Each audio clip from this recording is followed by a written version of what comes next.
Hello, welcome to my next video about Chopin Mazurkas. Today it's a very special video about extremely famous and extremely beautiful Mazurka Opus 17 number 4 in A minor. The legend says that this Mazurka was composed when Chopin was 14 years old, but to tell you the truth, it's 99% possibility that it's wrong.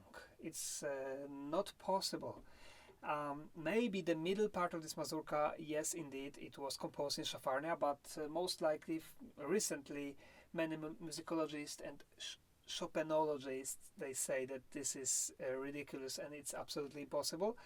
And I also think so. Well, I think, first of all, the sadness and the tragedy of this mazurka, well, this is...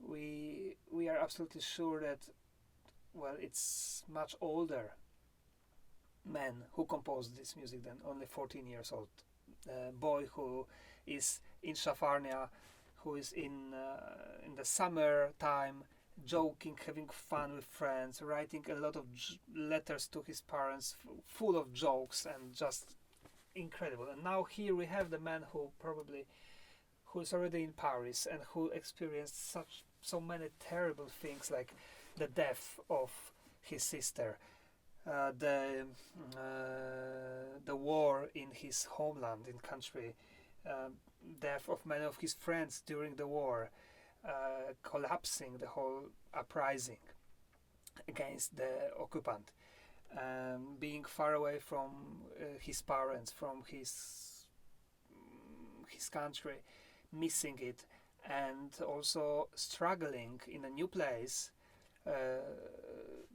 as a completely unknown person at the beginning.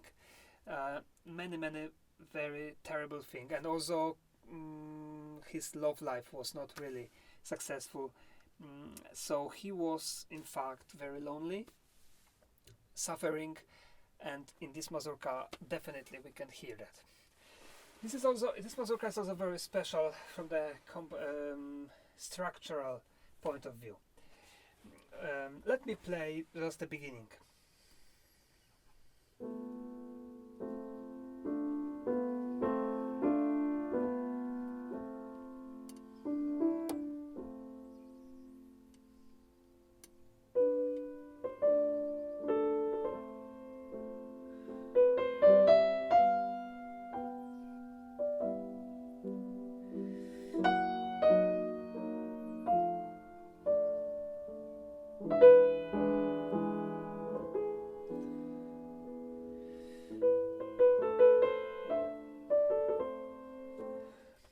Yes, this sadness always makes me want to cry. It's so deep, it's so sincere, it's so true. It's just incredible. Only Chopin could wrote something like that. Well, maybe Schubert, but Schubert had a very different language, so it's not really the same that Schubert last sonatas. Well, let's go to the point. Everything starts from an introduction, very mysterious.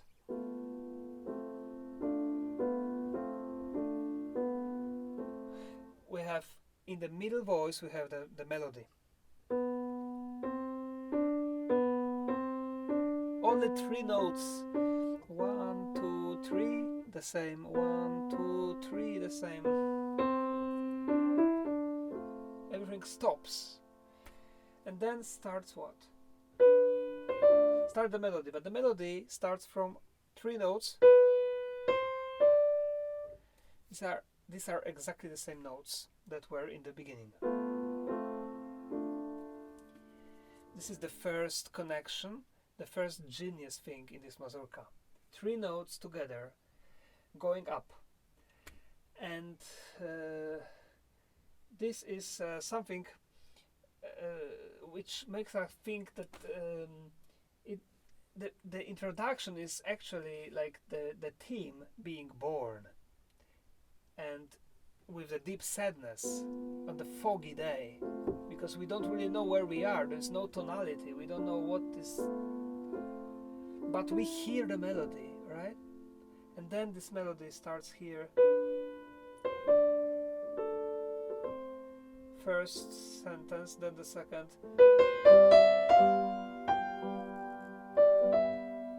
Like a question.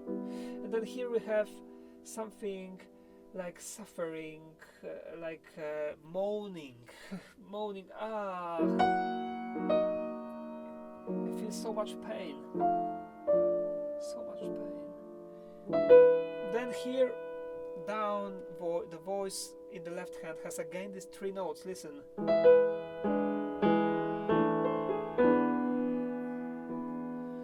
And again, the second time, here we have the variation of the melody. This is one of the greatest things in this mazurka. This melody, the simple melody, has many variations, and they are so sublime. They are so delicate. They are so Chopin-like. Listen. So instead of having this, which we had at the beginning, we have here. And the third time we have something like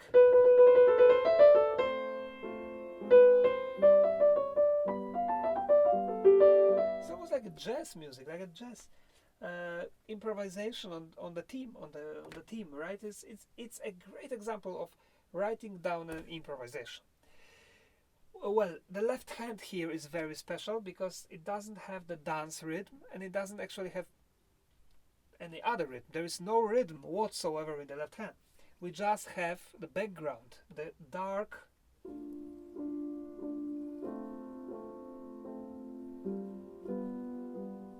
as if you know the strings in the orchestra plays, and this on this background we have the melody, so we don't know where is 1, where is 2, where is 3, we don't know anything.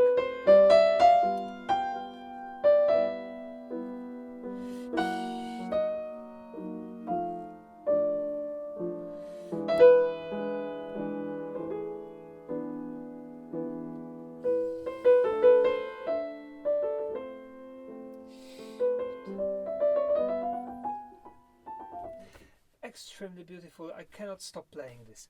But let's go to the next dance. This one.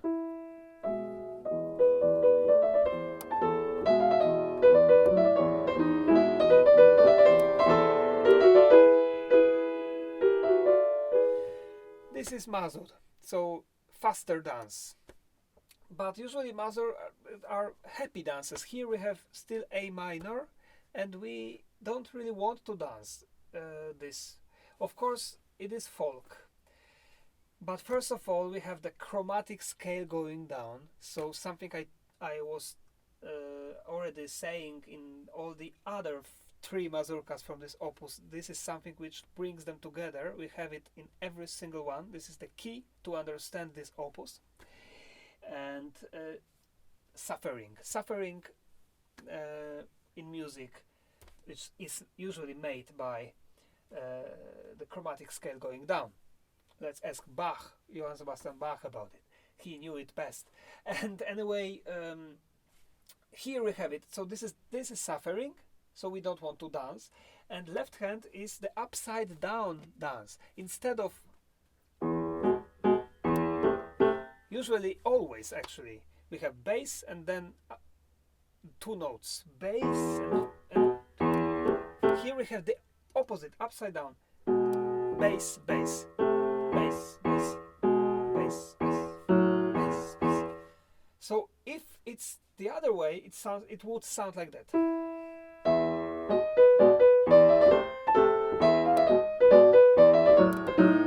A little awkward, right? But it's not really awkward. This is normal. What is awkward is what Chopin actually wrote. This is awkward. But anyway, because of that, we don't have the feeling of this boom at the beginning of the let's dance. We don't have it. So we have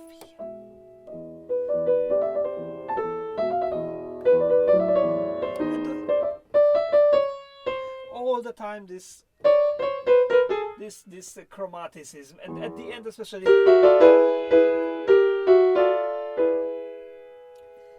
and then waiting for what will be next. Beginning.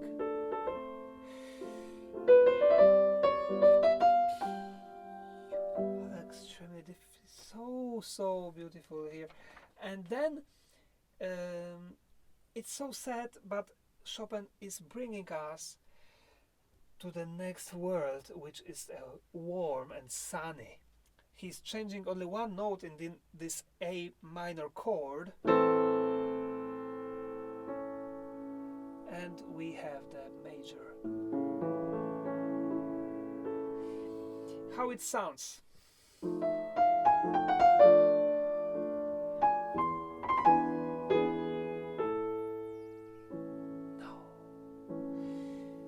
Then the true dance starts, and this part probably was written in Szafarnia. This I can agree.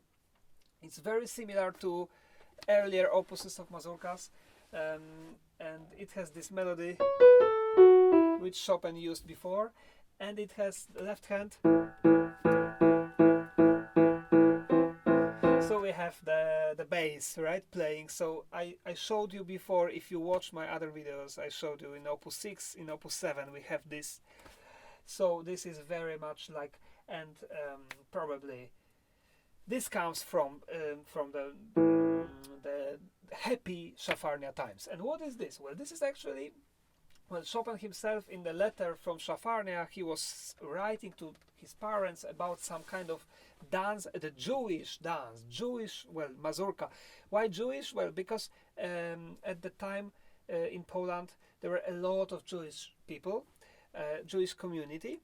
Actually, we were very open to all the different foreigners and countries, and they were all welcomed in Poland, and we loved them, and everything was great. So Chopin was also enjoying their music, and he was even playing with them in the groups, or he was imitating this kind of Jewish folk. Well, this was a mixture, and in the letter of for his parents, he wrote that, oh, I was playing the Jewish Mazurka. He called it. And there many Jews were saying that, oh, this sounds like our music, you could play even on our wedding parties, and you are so great and fantastic. And so here it sounds a little bit like dancing, but it sounds more like a procession of musicians who are playing and having fun, and they are very far away at the beginning, and they are going closer to us, and everything ends in a drama. Well, what drama, we don't know, but there is a drama at the end. Just listen. Oh, and by the way, we have like a dialogue here. This is the, and the answer is,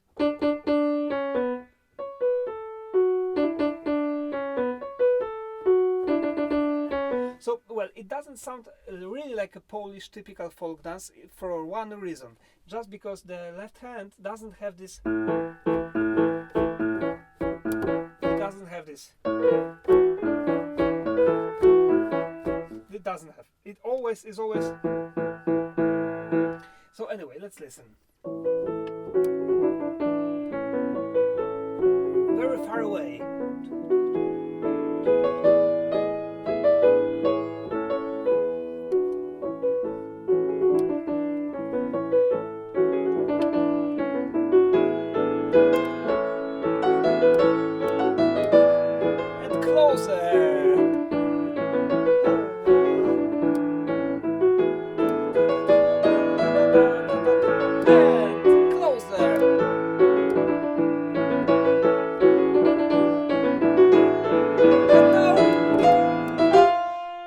Happened. Some pain. It's like somebody put the knife in our heart, of course, in a symbolic way. This pain, which, I'm alone. This was only a dream. I'm not in Poland. I'm not dancing. I'm not in Szafarnia. I'm not having fun with my friends. I cannot see my parents. I'm just lost. I'm alone. I'm sick. I'm a loser. I'm completely down. Well, that's more or less what it means here. So we have this, and this brings us to expression of sadness.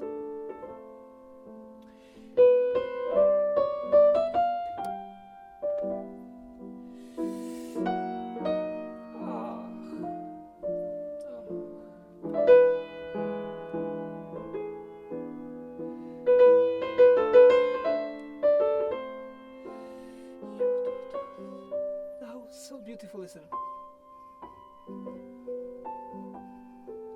This is the most beautiful variation of this theme, in my opinion.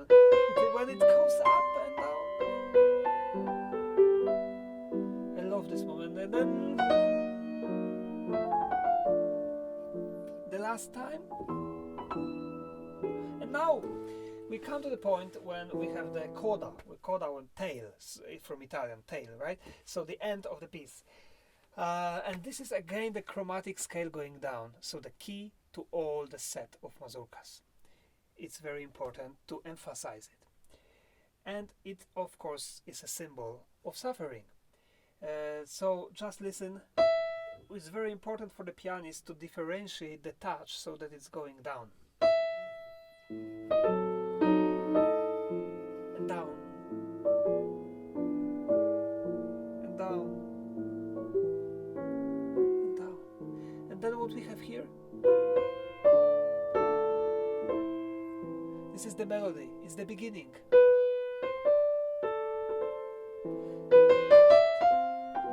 This is the beginning, but only the first phrase. So this sadness brings us to the beginning, but then again we have this.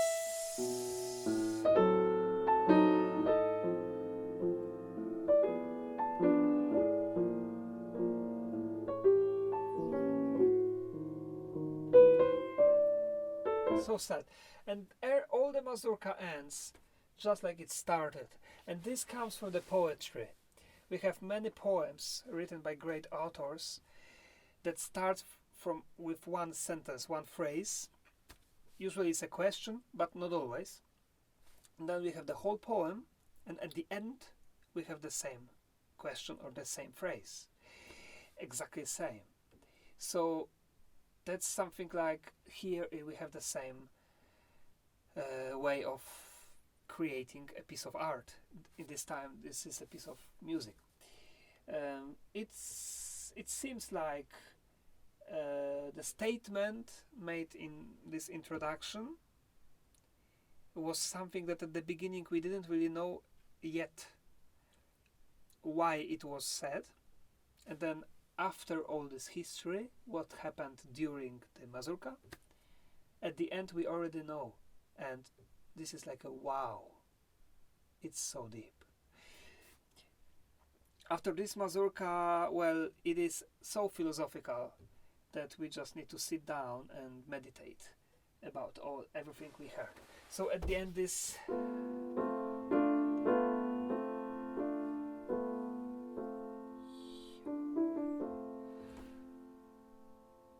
and it finish in the silence. Finish in the silence. Well, this mazurka is so special for me that I decided to play it as the opener of my debut recital in Tokyo, in Japan.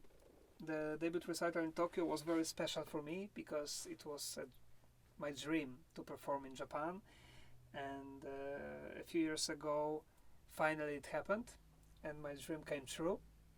And I had a performance in Toyosu Civic Center Hall. This was my debut on Fazioli, great piano. This concert was very special, very important for me. There were many very important people, very important critics and musicians, and that's why I decided that I want to play this piece. I want to try to touch Japanese hearts with this sadness. I know Japanese people love Chopin, and they really can feel this sadness. Well, all the world loves Chopin, of course, but in Japan, you know, it's a really special composer. There is even a magazine which comes every month. The title is Chopin, probably the only country in the world. So I really love to perform Chopin there. Anyway, I started this recital from this mazurka, and it's recorded. It's on YouTube, and I would like to invite you to listen to this recording. It was very, very touching for me. Thank you for listening this video, and I invite you to my next videos. And if you don't know my previous series, because I'm going to do it about all the mazurkas, a big project, then I invite you to watch it also. Take care, all the best, and see you again soon.